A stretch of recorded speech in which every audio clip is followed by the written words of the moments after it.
Bab 2371 semuanya terkendali satu. Zhang Yi masih sedikit terguncang. Jika Yang Xinxin tidak begitu berwawasan, dia mungkin sudah kehilangan dirinya di bawah pengaruh anak gembala itu, atau bahkan berasimilasi dengan kekuatan Samael. Kekuatan baru yang ditemukan dalam dirinya merupakan aset sekaligus ancaman potensial. Saya baik-baik saja sekarang. Ia menarik napas dalam-dalam, menekan gejolak di hatinya, dan tatapannya kembali tajam. Brian, apa kau masih bisa mengimbangi tulang terbakar dan yang lainnya? Brian mengendus dengan hati-hati lalu mengangguk. Meskipun aromamu agak aneh tadi, jejak aroma mereka masih ada. Ayo ikut aku. Setelah ilusi memudar, kesunyian hutan yang mematikan tampak lebih mendalam. Zhang Yi tidak langsung melangkah. Ia berdiri diam, alisnya berkerut, seolah-olah sedang menghidupkan kembali pengalaman berada di ambang jurang. Brian menggaruk tanah dengan gugup menggunakan cakarnya. Jadi, bro, apa yang kamu tunggu? Yang Xinxin mengamatinya dengan tenang, menunggu instruksinya. Dia melihat perubahan ekspresi Zhang Yi dan tampak memahami sesuatu. Apa yang baru saja kau lihat dalam ilusi Samael? Apa kau menemukan sesuatu yang baru? Itu bukan Samael sendiri, melainkan luapan semangat dan kehendak Samael. Namun, mereka yang terpengaruh secara spiritual dapat merasakan kehendak Samael yang kuat. Ini adalah bencana karena pikiran orang-orang mungkin dirusak dan diasimilasi secara paksa oleh Samael. Namun, jika Anda dapat menahan diri dari polusi mental semacam ini adalah peluang besar. Zhang Yi, yang telah hidup lebih dari 30 tahun, dapat berbincang dengan Drucker, seorang raksasa yang telah hidup miliaran tahun dan memahami hakikat sejati asal-usul dunia. Bukankah itu sebuah pencapaian yang luar biasa? Brian dan Yang Xinxin tidak mempunyai kesempatan itu karena Brian adalah anjing yang dimodifikasi dengan hati yang murni. Sedangkan Yang Xinxin, kekuatan spiritualnya cukup untuk mengejutkan keempat ksatria klan Yihen. Jangan terburu-buru. Zhang Yi akhirnya berbicara. Suaranya membawa ketenangan yang aneh, sangat berbeda dari bahaya yang baru saja dia tunjukkan. Dia menoleh ke arah Yang Xinxin, matanya tajam dan jernih, namun juga menyembunyikan semacam kegilaan yang gelisah. Aku ingin mencoba mengalami kerusakan mental lagi. Orang itu sepertinya mencoba memberitahu kita, kehendak Samael, pasti tahu sesuatu. Dengan memahami alasannya, saya dapat memahami esensi polusi mental. Mungkin, saya juga akan mendapatkan wawasan lain. Brian, awasi terus dan segera beritahu kami jika ada aktivitas yang tidak biasa. Dia pertama-tama memberikan instruksi kepada Labrador putih itu. Meskipun Brian tampak bingung, dia tetap menggeram untuk menunjukkan bahwa dia mengerti. Telinganya tegak dan hidungnya berkedut, menyebarkan inderanya semaksimal mungkin. Bersama Brian, anjing polisi nomor 1 dunia, di sini, aku jamin tidak akan ada bahaya yang bisa mendekat tanpa terdeteksi inderaku. Kemudian, tatapan Zhang Yi tertuju pada Yang Xinxin dengan keseriusan yang tidak biasa. Xinxin, aku akan melakukan sesuatu yang sangat berbahaya. Ia menunjuk dahinya. Polusi mental Samael, meskipun telah ditekan oleh aturanmu tadi, aku merasakan mengalami sesuatu yang berbeda. Ia berhenti sejenak, seolah sedang mencari kata-kata yang tepat. Seperti sebuah pemahaman samar tentang hakikat kekuasaan. Itu jelas berbahaya, tetapi juga bisa menjadi krusial. Aku tidak ingin melewatkan kesempatan ini. Yang Xinxin menatapnya dengan matanya yang terang bagaikan obsidian, tidak bertanya maupun menolak, tetapi hanya mendengarkannya dengan tenang. Saya akan secara proaktif menurunkan pertahanan saya dan menerima polusi mental lagi. Suara Zhang Yi rendah dan tegas. Aku perlu mengalami dan memahami aturan yang ingin disampaikan Samael, meskipun terdistorsi. Tapi risikonya adalah aku mungkin akan tersesat lagi, atau bahkan berasimilasi dengan Samael. Ia menunjuk boneka yang samar-samar terlihat jatuh di belakang Yang Xinxin. Karena itu, aku membutuhkan kau untuk menyiapkan polis asuransi terakhir untukku. Arahkan panahmu padaku. Begitu kau memastikan kesadaranku melampaui ambang batas aman, atau aku menunjukkan tanda-tanda telah sepenuhnya dikendalikan, jangan ragu, segera bertindak. Kata-kata ini diucapkan dengan tenang, namun membuat rambut Brian berdiri tegak. Hei! Zhang Yi! Apakah kau sudah gila? Kita berusaha keras untuk menghindari polusi benda itu, dan kau malah ingin melakukannya? Si Labrador putih begitu cemas hingga berputar-putar. Bagaimana kalau Yang Xinxin melakukan sebuah kesalahan, atau kau jatuh terlalu rendah dengan sangat cepat? Itulah arti asuransi. Zhang Yi menyela, tatapannya masih tertuju pada Yang Xinxin. Aku percaya pada penilaian Xinxin. Aku juga percaya pada diriku sendiri, aku tidak akan mudah dikalahkan. Ini pertaruhan, tapi taruhannya sepadan. Yang Xinxin menatapnya selama beberapa detik. Di matanya, yang seolah memahami sebab dan akibat, cahaya seperti data berkedip sedikit, seolah ia sedang menghitung berbagai kemungkinan dengan sangat cepat. Akhirnya, dia mengangguk pelan. Dimengerti. Aturan terkunci, target Zhang Yi, tingkat kontaminasi kesadaran melebihi 50%, atau karakteristik asimilasi irreversibel muncul, pemurnian paksa harus dilakukan segera. Lawannya bukanlah Samael sendiri, jadi bagi Yang Xinxin, membangunkan Zhang Yi bukanlah masalah sama sekali. Bahkan jika Zhang Yi benar-benar berasimilasi, kekuatan, virus MIM, dapat digunakan untuk mengubah kognisinya secara paksa. Ini bukan pertahanan, tetapi cadangan kemampuan tingkat tinggi yang menjamin keamanan mutlak. Baiklah, itu membuatku tenang. Zhang Yi tersenyum kecil, menarik napas dalam-dalam, dan matanya dipenuhi kegembiraan dan tekad seorang penjelajah yang menghadapi jurang tak dikenal.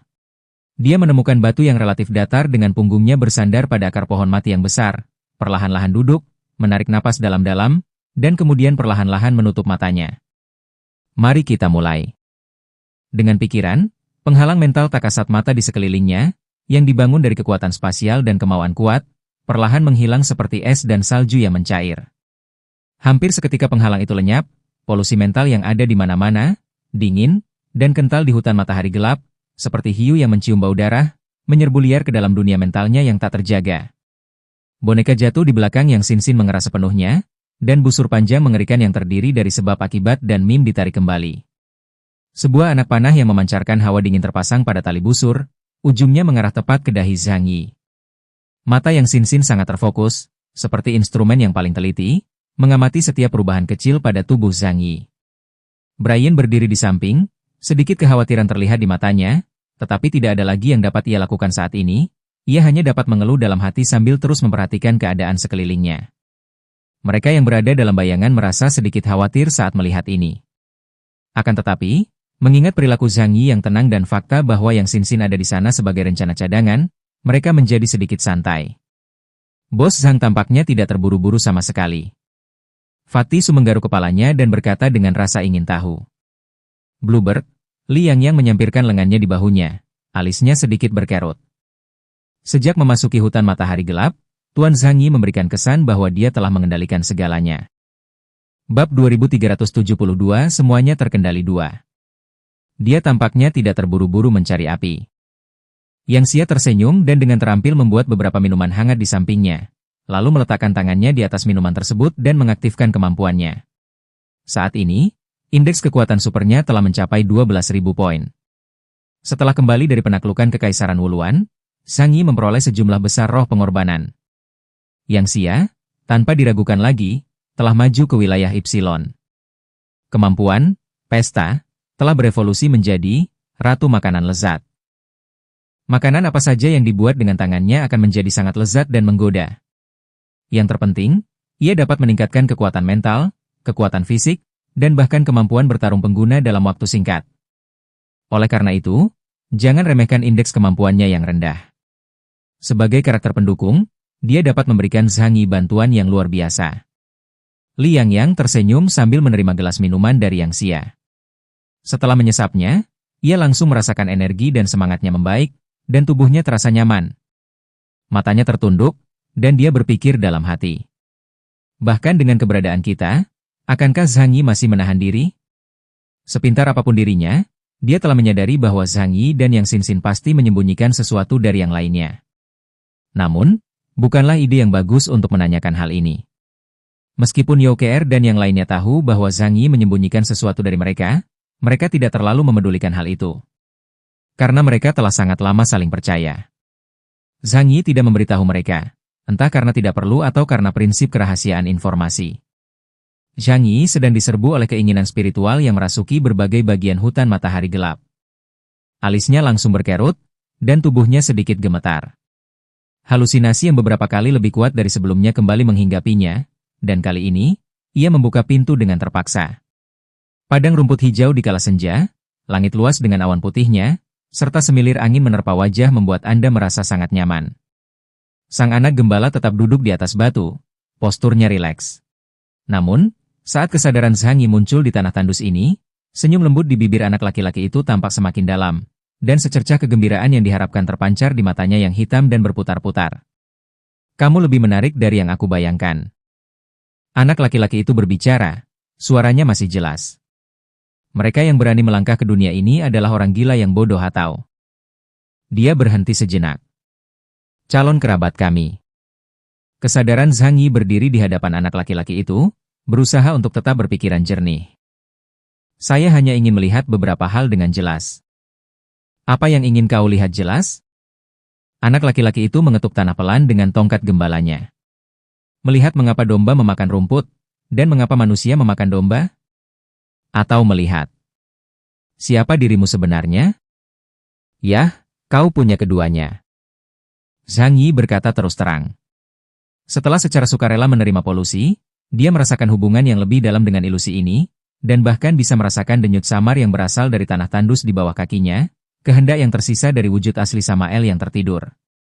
Sangat bagus. Anak laki-laki itu tampak cukup puas dengan jawabannya. Kalau begitu, mari kita lanjutkan topik kita sebelumnya. Manusia memakan domba untuk mendapatkan kekuatan dan memperpanjang umur. Domba memakan rumput untuk bertahan hidup. Rumput menyerap nutrisi dan air dari tanah dan tumbuh dengan kuat. Ia berdiri, berjalan ke arah segumpal rumput hijau yang lembut, membungkuk, dan dengan lembut menyentuh sehelai rumput yang sekarat dengan jarinya. Lalu katakan padaku, wahai pengembara, dari manakah kekuatan yang akhirnya dimiliki manusia itu berasal? Apakah dari domba? Apakah dari rumput? Atau tanah yang tampaknya sunyi ini, yang telah memelihara kehidupan yang tak terhitung jumlahnya? Pertanyaan ini lebih mendalam daripada pertanyaan sebelumnya, dan menunjuk langsung ke sumber perpindahan energi. Zhang Yi menundukkan pandangannya, pikirannya berpacu. Perasaan itu ada di sini. Seolah-olah seseorang akan mendapatkan pencerahan, tiba-tiba tersentuh oleh titik tertentu dalam sekejap. Untuk waktu yang cukup lama, awan keraguan telah menggantung di benaknya, dan dia tidak dapat menyelesaikannya. Zhang Yi dulu percaya bahwa semua energi tubuh berasal dari Sang Pencipta. Pada saat penciptaan, selama pembentukan, alam semesta material diberkahi dengan kekuatan. Kekuatan itu menyebar ke seluruh alam semesta dan juga membentuk keberadaan umat manusia. Oleh karena itu, semua energi berasal dari fragmen eter. Organisme harus berevolusi dengan terus-menerus memburu organisme lain dan menjarah fragmen eter mereka. Tapi bagaimana dengan kelabang tanah? Mengapa mereka dapat meningkatkan indeks kekuatan super mereka dengan mengonsumsi biji energi? Oleh karena itu, teori eter murni tidak sepenuhnya benar. Manusia pasti memiliki jalur evolusi lain, atau sumber energi lain. Menurut pemahaman konvensional, energi ditransfer melalui rantai makanan, dengan manusia di puncak, dan tenaga tampaknya berasal dari tingkat organisme berikutnya. Namun jika ditelusuri kembali ke sumbernya, sumber asli semua energi sebenarnya adalah lingkungan, tanah, materi dasar dan aturan-aturan yang membentuk dunia ini. Anak lelaki itu tidak menunggu jawabannya, melainkan berjalan perlahan menuju arah lain di tanah kosong itu. Ada lubang dangkal, dengan beberapa tulang patah yang tampak seperti sisa-sisa manusia berserakan di sekitarnya. Tulang-tulang itu perlahan menyatu dengan tanah dan menjadi nutrisi. Lihatlah di sini. Suara anak laki-laki itu mengandung rasa iba yang samar, atau mungkin ejekan. Setelah seseorang meninggal, ia terkubur di dalam tanah, daging dan darahnya membusuk, tulang-tulangnya terkikis, dan akhirnya ia menjadi nutrisi bagi tanah lagi. Bertahun-tahun kemudian, mungkin benih rumput baru akan tumbuh di sini, dimakan oleh kawanan domba baru, dan akhirnya mereka mungkin memasuki tubuh orang yang baru. Ia berbalik, mata gelapnya menatap Zhang Yi. Siklus yang sempurna bukan? Melahap dan mengubah, kelahiran dan kematian. Jadi, dalam siklus ini, apa itu aku? Apakah aku kesadaran individu yang sedang berpikir saat ini, atau energi yang mengalir abadi yang disebut kehidupan itu sendiri? Apa arti keberadaan individu dalam skala alam semesta? Itu adalah makanan. Dan juga predator. Kesadaran Zhang Yi mulai berfluktuasi hebat, dan kata-kata anak gembala itu bagaikan palu berat, berulang kali menghantam penghalang kognitifnya. Kehendak Samael bukan sekadar kegilaan. Ia mengandung kosmologi yang dingin, agung, dan mendasar yang menunjuk langsung pada hakikat kehidupan. Di bawah konsep ini, kehidupan dan kematian, kebaikan dan kejahatan, serta emosi individu semuanya tampak tidak penting dan remeh. Hanya aliran, eksistensi, itu sendiri dan transformasi, energi, yang merupakan kebenaran abadi. Pemikiran seperti ini sangat mencemari, karena sebagian benar tetapi mengarah pada nihilisme total dan pemuasan naluri alami. Mata Zhang Yi mulai bersinar merah tua secara bersamaan dalam kenyataan dan ilusi.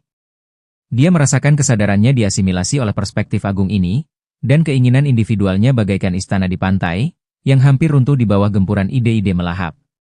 Kekuatan yang berasal dari esensi tiran gila, dan yang dimiliki oleh ras Dewa Druk di dalam dirinya sangat aktif di bawah resonansi ini. Itu ingin bergabung ke dalam siklus yang menghabiskan segalanya ini. Dia melihatnya. Jauh di dalam ilusi, gambaran sang anak gembala mulai tampak seperti ilusi dan transparan. Seolah-olah itu hanyalah sebuah foto yang telah ditetapkan, sebuah program pengajaran yang membawa sebagian kehendak dan pengetahuan Samael. Bab 2373 semuanya terkendali 3. Samael yang sebenarnya tetap tertidur di bagian terdalam hutan matahari gelap. Tetapi, bahkan foto ini mengandung cukup banyak informasi dan ide, yang dapat membuat orang yang kuat sekalipun kehilangan arah. Keserakahan, nafsu melahap, dan kembali ke asal. Segala macam pikiran tumbuh liar di dalam kesadaran Zhang Yi seperti rumput liar. Di dunia nyata, pola-pola hitam mulai samar-samar muncul di permukaan tubuh Zhang Yi saat ia sedang duduk bersila, agak mirip dengan tanda-tanda yang muncul ketika Odin berasimilasi menjadi rasul gelap. Napasnya menjadi berat, dan seringai dingin dan buas tanpa sadar terbentuk di sudut mulutnya. Brian menggonggong dengan gugup. Jari-jari yang sinsin yang bertumpu pada tali busur mengencang sedikit, dan anak panah boneka malaikat jatuh berkilauan dengan cahaya dingin yang berbahaya. Pada pupilnya, nilai virtual yang mewakili tingkat kontaminasi kesadaran Zhang Yi meningkat dengan cepat, telah melampaui garis peringatan 50% dan mendekati 70%. Saudaraku. Panggilnya lembut, suaranya seringan kapak es yang menusuk ke dalam pikiran Zhang Yi yang hampir kacau sepenuhnya. Dalam ilusi, Zhang Yi tiba-tiba bergidik. Suara yang sinsin bagaikan tali pengaman, menariknya kembali tepat saat ia hendak tergelincir sepenuhnya ke dalam jurang tak berujung. Matanya yang merah menatap tajam ke arah bayangan sang anak gembala yang kian kabur, dan raungan sunyi terdengar dari lubuk jiwanya, melawan kekuatan yang menariknya menuju ketiadaan. Dia merasakannya dengan jelas. Di balik teori reinkarnasi Samael yang tampaknya sempurna, terdapat penyangkalan total terhadap individualitas dan transendensi. Ini mungkin jalan pintas untuk memperoleh kekuasaan, tetapi harganya adalah kehilangan diri sendiri dan menjadi simpul yang kacau dalam siklus energi alam semesta. Ini bukanlah yang dia inginkan. Aku bukan sekadar makanan. Aku juga bukan sekadar predator. Kesadarannya meraung dalam ilusi. Aku Zhang Yi. Keberadaanku, makna hidupku, hanya bisa ditentukan oleh diriku sendiri. Ledakan. Rasanya seperti ada semacam belenggu yang putus, atau seperti orang yang tenggelam akhirnya muncul ke permukaan air. Zhang Yi tiba-tiba membuka matanya. Pemandangan dunia nyata muncul kembali di depan mata mereka. Yang Sinsin, Brian, dan hutan gelap. Ia terengah-engah, tubuhnya basah kuyup oleh keringat dingin. Garis-garis hitam di tubuhnya perlahan memudar, dan warna merah di matanya perlahan menghilang. Meskipun ia masih kelelahan, ia telah mendapatkan kembali kejernihannya. Apakah itu sudah berakhir? Tanya Brian dengan hati-hati. Zhang Yi tidak langsung menjawab, dia merasakan perubahan di lautan kesadarannya. Meskipun sangat berbahaya, ia memperoleh pemahaman yang lebih dalam tentang hakikat energi dan aturan Samael. Pemahaman ini bukan tentang kesepakatan, melainkan sebuah terobosan dalam kognisi, seperti memecahkan soal matematika yang rumit. Meskipun soal itu sendiri mungkin berbahaya, proses penyelesaiannya meningkatkan kemampuan Anda. Dia menatap Yang Sinsin, yang telah menyimpan busur panjang boneka jatuh, tetapi tatapannya masih terfokus padanya. Untuk saat ini, semuanya akan baik-baik saja. Suara Zhang Yi agak serak. Ia perlahan berdiri dan menggerakkan anggota tubuhnya yang kaku. Terima kasih, Sinsin. Saat itu, jika bukan karena panggilan Yang Sinsin dan ancaman anak panah yang terus-menerus, dia mungkin tidak akan mampu membebaskan diri. Yang Sinsin menggelengkan kepalanya pelan. Kesadaranmu akhirnya selesai menganalisis dan mengisolasi informasi yang mencemari itu. risikonya memang tinggi, tapi tampaknya ada juga beberapa keuntungan. Zhang Yi mengangguk, tatapannya melayang lebih dalam ke dalam hutan. Setelah baptisan sukarela ini, ia merasakan bahwa persepsinya terhadap hutan ini menjadi lebih tajam, dan ia bahkan samar-samar dapat melihat garis besar keinginan yang terpendam itu. Ayo pergi. Ia berkata, tatapannya semakin dalam. Kurasa aku sudah melihat banyak hal. Keuntungan dari Istana Tianyu telah menempatkanku di jalan yang benar. Tapi bukan hanya ada jalan yang benar di dunia ini. Aku menerima hadiah Samael, meskipun cara penyampaiannya itu agak tidak biasa. Yang Xin dan Brian menatap Zhang Yi dengan rasa ingin tahu. Mereka tidak mengerti apa yang diperoleh Zhang Yi di dunia spiritual Samael itu. Zhang Yi tidak memiliki orang luar di sekitarnya, dan dia juga memiliki kesan yang sangat baik terhadap Brian dan Profesor Da Vinci. Jadi pada saat ini, Zhang Yi tidak merahasiakannya, tetapi diam-diam mengungkapkan apa yang telah diperolehnya barusan. Semuanya, dengarkan baik-baik apa yang akan kukatakan. Ini adalah wawasan yang diperoleh manusia generasi ketiga pada awal mula alam semesta. Zhang Yi mengulurkan tangannya, menatap baju zirah dewa iblisnya yang sempurna dan merasakan kekuatan di lengannya. Menurut teori Kagago, bahwa dia adalah sang pencipta, seluruh alam semesta awalnya kosong, dan tidak ada apapun. Segala sesuatu yang dapat dilihat hanyalah ilusi, kumpulan gaya. Oleh karena itu, materi tidak ada. Apa yang kita lihat hanyalah ilusi, wadah eter. Kerumunan orang memahami penjelasan Zhang Yi. Orang-orang cerdas seperti Profesor Da Vinci dan Youker segera memahaminya. Beberapa orang dengan kemampuan pemahaman yang buruk berkata, meskipun saya tidak dapat memahaminya, kedengarannya sangat mengesankan. Saat itu, Zhang Yi tiba-tiba bertanya, tetapi kemanakah perginya kekuatan asli alam semesta ini? Apakah berada di dunia material ini? Kata-kata ini mengejutkan Yang Xin dan Profesor Da Vinci. Ekspresi mereka langsung menjadi sangat serius dan hikmat, seolah-olah mereka telah mendengar doktrin teoritis yang luar biasa. Zhang Yi melanjutkan, alam semesta yang kita lihat diciptakan oleh orang luar, alam semesta terbentuk oleh keinginan sang pencipta. Tapi kemana perginya kekuatan di alam semesta ini sebelum datangnya dimensi yang lebih tinggi? Zhang Yi menatap pasir hitam di bawah kakinya. Domba memakan rumput, dan manusia memakan domba. Tapi untuk menumbuhkan rumput dan pohon, kita membutuhkan tanah.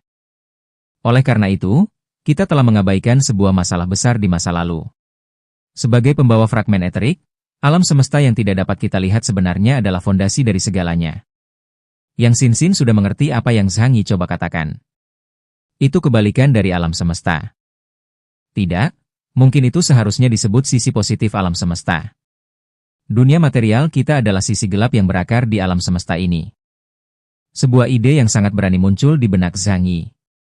Dimensi alternatifnya tidak berasal dari dimensi lain, melainkan melintasi dunia material yang diciptakan oleh sang pencipta dan terhubung ke alam semesta ini. Sebagai contoh, alam semesta kita dan alam semesta yang diciptakan oleh sang pencipta, itu seperti dua lembar kertas yang saling tumpang tindih. Kemampuan Zhang Yi adalah menciptakan lubang di alam semesta baru, melakukan perjalanan ke alam semesta ini, dan kemudian membuat lubang lain di lokasi baru untuk melompat keluar. Oleh karena itu, tampak bahwa mereka langsung menghilang begitu saja ke dimensi spasial alam semesta baru, dengan demikian mewujudkan perjalanan ruang angkasa dan kemampuan untuk mentransfer materi. Adapun energi gelap yang diperoleh Zhang Yi di jurang gelap itu adalah energi paling murni di alam semesta ini. Itu adalah antimateri. Setelah memilah semua pikirannya, Zhang Yi merasa lebih tenang daripada sebelumnya. Pada saat itu, pemahaman dan kendalinya atas kekuatan supernya sendiri menjadi semakin kuat. Meskipun indeks kemampuannya tetap tidak berubah, kekuatannya meningkat secara dramatis setelah dia memahami tidak hanya apa itu, tetapi juga mengapa demikian. Selain itu, jalan ke depan akan menjadi lebih jelas.